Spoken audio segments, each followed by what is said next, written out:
Haleluya, haleluya. Biar nama Yesus semakin ditinggikan dan dimasyurkan sehingga keselamatan menjadi bagian banyak orang. Oke saudara, sebelum kita mendengar firman Allah, mari kita berdoa kepada Tuhan kita satu dalam doa. Engkau Bapa penuh dengan kekuasaan yang tiada terbatas.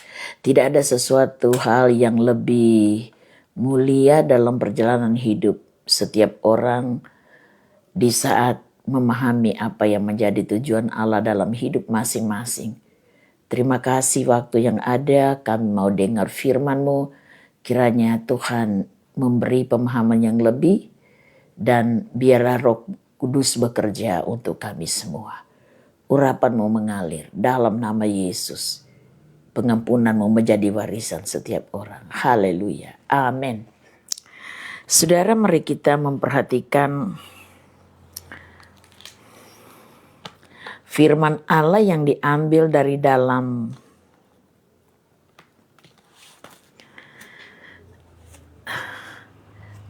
Kejadian pasal yang ke-40. Kita akan melihat pada ayat yang ke-14. Tetapi ingatlah kepadaku apabila keadaanmu telah baik nanti. Tunjukkanlah terima kasih-Mu kepadaku dengan menceritakan hal ikhwalku kepada Firaun, dan tolonglah keluarkan aku dari rumah ini. Nah, saudara, kalau kita melihat firman Allah ini adalah sebuah permohonan yang begitu tulus yang diungkapkan oleh seseorang yang mengharapkan kebebasan karena memang dia ada dalam tahanan. Harapan dia, orang yang dia sudah terjemahkan mimpinya, yaitu juru minuman, akan bisa melakukan sesuatu buat dirinya. Tapi firman Allah ini menjelaskan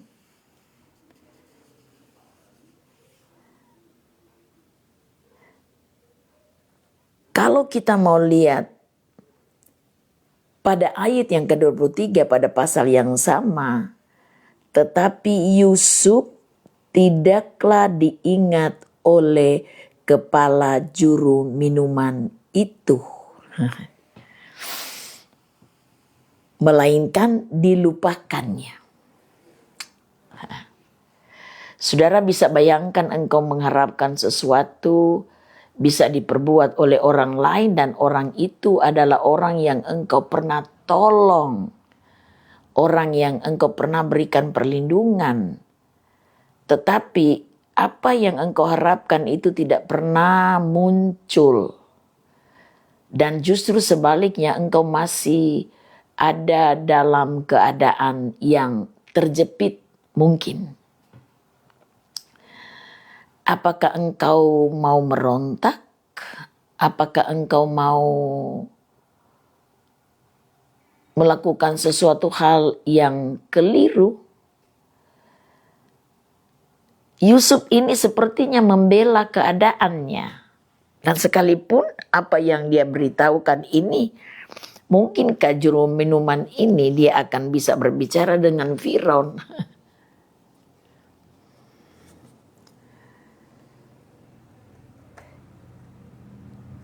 Dia memberitahu apa yang dia alami.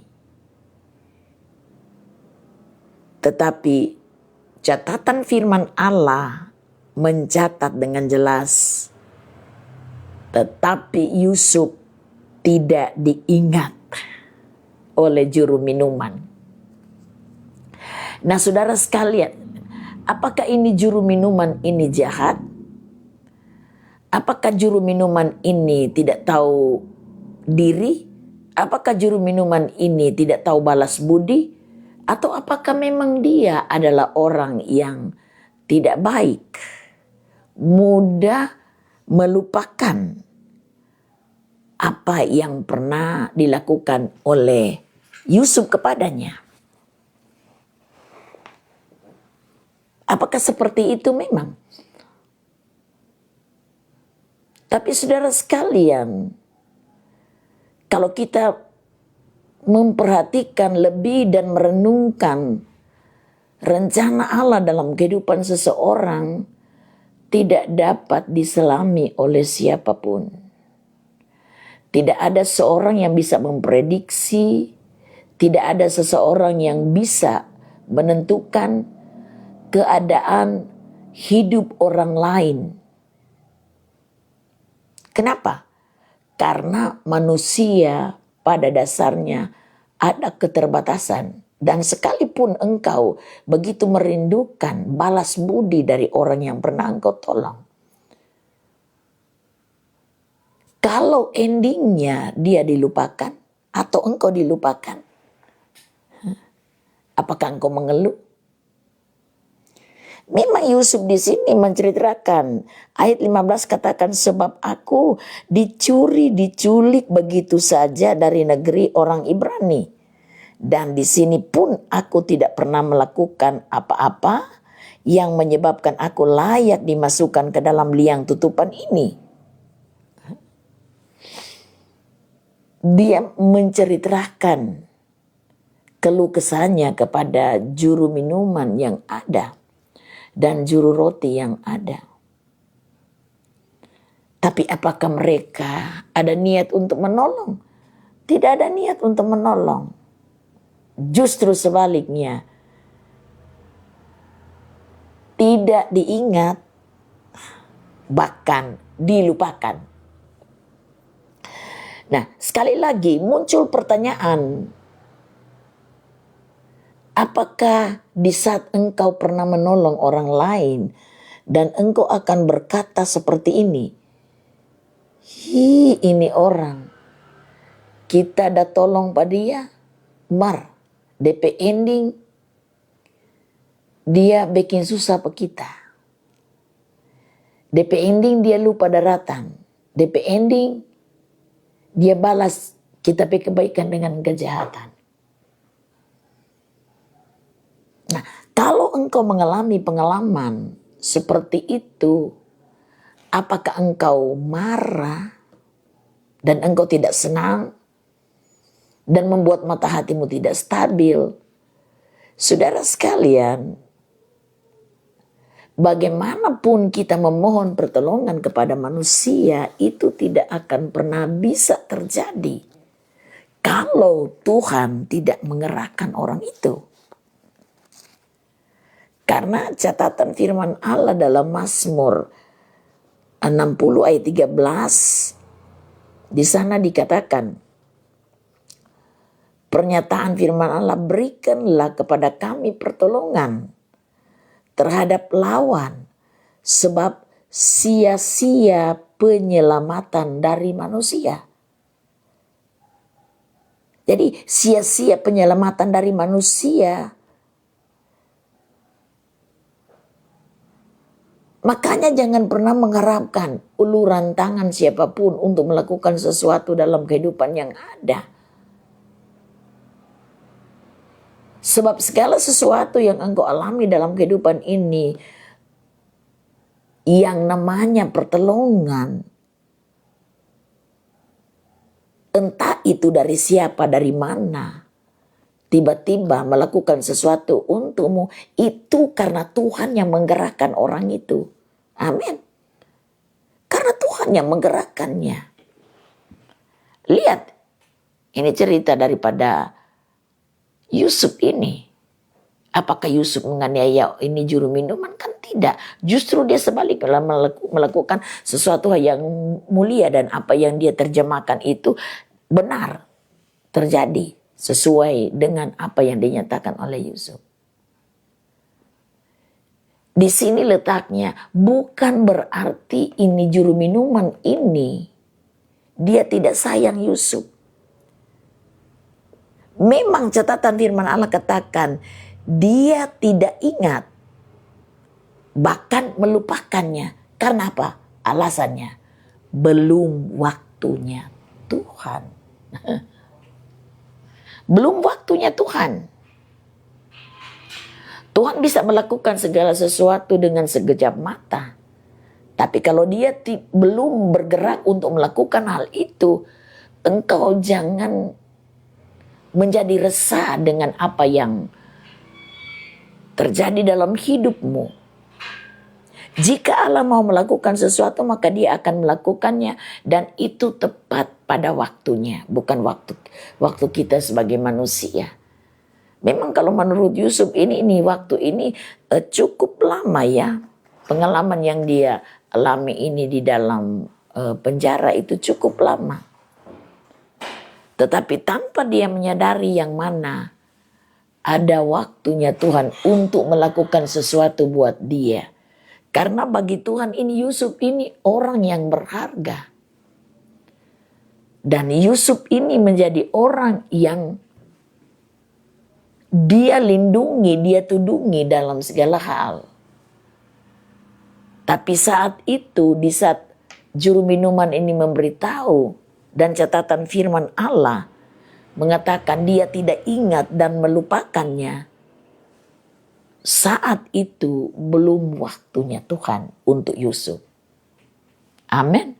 Belum waktunya untuk dia. Jadi bagaimanapun setiap orang berusaha untuk melakukan sesuatu untuk kehidupan yang ada, kalau belum saatnya Tuhan menyatakan keajaibannya, maka itu tidak akan pernah bisa terjadi. Jadi apa yang harus dilakukan? Nantikan waktunya Tuhan dalam kehidupan yang ada. Harus nantikan waktunya dengan sabar. Menanti apa yang Tuhan akan lakukan dan berlakukan untuk kehidupan yang ada. Kan endingnya cerita ini ya luar biasa.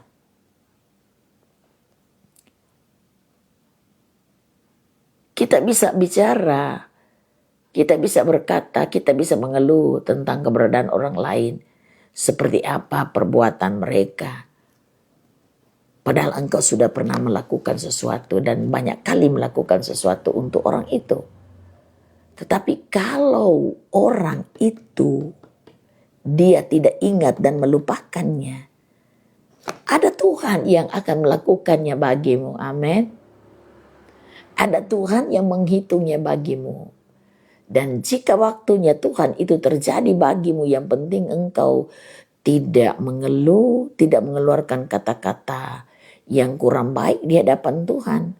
Maka semua bentuk perbuatan yang pernah engkau lakukan dengan orang lain, hal-hal yang baik itu diperhitungkan oleh Allah, dan itu kembali dituangkan oleh Allah untuk kehidupanmu. Dan itu berlipat ganda. Engkau membuat satu kebaikan, mengerjakan satu kebaikan untuk orang lain, Tuhan membalasnya berlipat-lipat kali kebaikan. Jadi jangan pernah berkata kalau sama seperti ini, keadaan Yusuf ini dicatat, tidak diingat, malah justru dilupakan. Ini alasannya karena belum waktunya Tuhan. Jangan pernah memaksa waktunya Tuhan untukmu. Nantikan waktunya Tuhan. Sebab waktunya Tuhan itu lebih indah. Lihat kan keberadaan Yusuf. Bahkan sesudah kejadian ini kan hal yang lain yang dia harus hadapi di sana. Tapi bagi orang yang hidup dengan Allah, ada sesuatu yang indah, yang mulia yang Tuhan siapkan untuk dirinya. Amin. Jadi jangan pernah engkau berhenti untuk melakukan sesuatu yang baik. Sesuatu kebajikan bagi orang lain. Dan jangan pernah jenuh untuk hal itu. Sebab semuanya itu akan kembali kepadamu.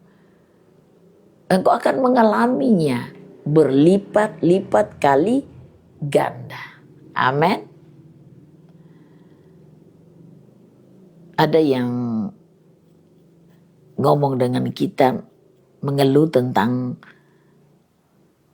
bagaimana perbuatan orang dengan apa yang dia lakukan. Lalu saya kejawab begini, Bu, begini. Kalau orang ingin hidup melakukan hal yang baik, bukan berarti dia akan menerima hal yang baik. Kenapa Tuhan meluaskan hal yang buruk, engkau menabur yang baik, tiba-tiba engkau menerima hal yang buruk? Tujuan Tuhan itu adalah menguji keberadaanmu. Apakah engkau jenuh untuk melakukan hal yang baik dengan orang yang ada? Atau engkau sebaliknya semakin menabur kebaikan? Nah, kalau mengharapkan orang ini untuk membalasnya, maka engkau akan menjadi orang yang depresi. Tapi jika engkau terus menabur kebaikan, yang membalasnya kan Tuhan, bukan manusia. Oh iyo Kang Ibu, so lelah, so capek. Kita Ibu pebaik pada dia pejahat. Tapi jangan pernah berhenti untuk melakukan kebaikan. Karena apa yang engkau lakukan itu di mata Tuhan, di hati Tuhan, itu semuanya tersimpan. Dan jika hal itu ada di dalam pemantauan dia, maka dia pasti akan melakukan sesuatu dalam perjalanan hidup. Oh iya Kang Ibu. Jadi makanya jangan pernah jemu-jemu untuk melakukan hal seperti itu. Memang Yusuf sebagai manusia, dia merasa tidak tahan dengan perlakuan yang ada. Karena dia tidak bersalah. Tapi lihat, di kondisi itu, dia tidak pernah meninggalkan Tuhan. Tapi justru sebaliknya. Dia semakin menunjukkan kepatuhannya kepada Tuhan. Dan bukan catatan firman Allah, apa yang dilakukan oleh Yusuf semua diberkati oleh Tuhan. Amin. Kalau engkau ingin memiliki pengalaman yang indah dengan Tuhan, jangan pernah berhenti untuk melakukan kebaikan. Sebab yang membalasnya untukmu bukan siapa-siapa. Tuhan yang melakukannya bagimu. Amin. Kiranya hidupmu diberkati dan jadilah orang yang tidak pernah berhenti untuk melakukan hal yang baik. Tuhan Yesus memberkati. Mari kita satu dalam doa. Engkau Bapa yang penuh dengan kebajikan dalam segala hal. Di dalam dunia ini sekalipun ada banyak hal yang terjadi dalam kehidupan yang ada. Tapi Bapa setiap orang untuk memahami sekalipun manusia mudah melupakan tentang kebaikan orang lain. Tapi Tuhan tidak pernah melupakan kebaikan-kebaikan yang ditabur oleh setiap orang. Itu pun akan dikembalikan bagi setiap pribadi yang tidak pernah berhenti untuk menabur kebaikan. Biar dalam segala hal setiap orang nangkap apa tujuan Tuhan. Sehingga belajar terus untuk melakukan hal yang baik. Karena keuntungannya akan dikembalikan oleh Allah untuk kehidupan yang ada. Engkau yang membalas sesuai dengan kasih karunia-Mu. Hamba berdoa untuk setiap orang yang membutuhkan uluran tangan Tuhan. Dalam bentuk apapun. Apa saja yang mereka pintakan kepada Tuhan dalam nama Yesus Kristus. Engkau melakukan keajaiban. Dan engkau memenuhi sesuai dengan permintaan mereka. Sempurna kasih-Mu mengalir untuk setiap orang. Dan engkau tidak kekurangan kuasa-Mu untuk melakukan berbagai hal. Demi menunjukkan engkau peduli dengan keberadaan setiap orang. Terima kasih Bapa. Allah ada untuk semuanya dan Allah memahami keterbatasan setiap orang, dan kiranya Allah membawa setiap hati nangkap apa yang terbaik yang perlu untuk dikerjakan buat kehidupan yang nyata. Terima kasih Tuhan. Terima kasih Yesus, terima kasih Roh Kudus. Di sepanjang kawal malam ini, biar kehidupan setiap orang terpelihara oleh tangan Allah yang ajaib. Dan di saat umat-Mu tidur lelap, Tuhan yang menunggui dan menjagainya. Inilah yang menjadi harapan kami. Tuhan ada untuk semuanya. Dan Engkau menudungi dengan kekuatan-Mu yang tiada terbatas. Dalam nama Tuhan Yesus, kami berdoa dan bersyukur. Haleluya, haleluya. Amin. Tuhan Yesus memberkati. Shalom. Selamat malam.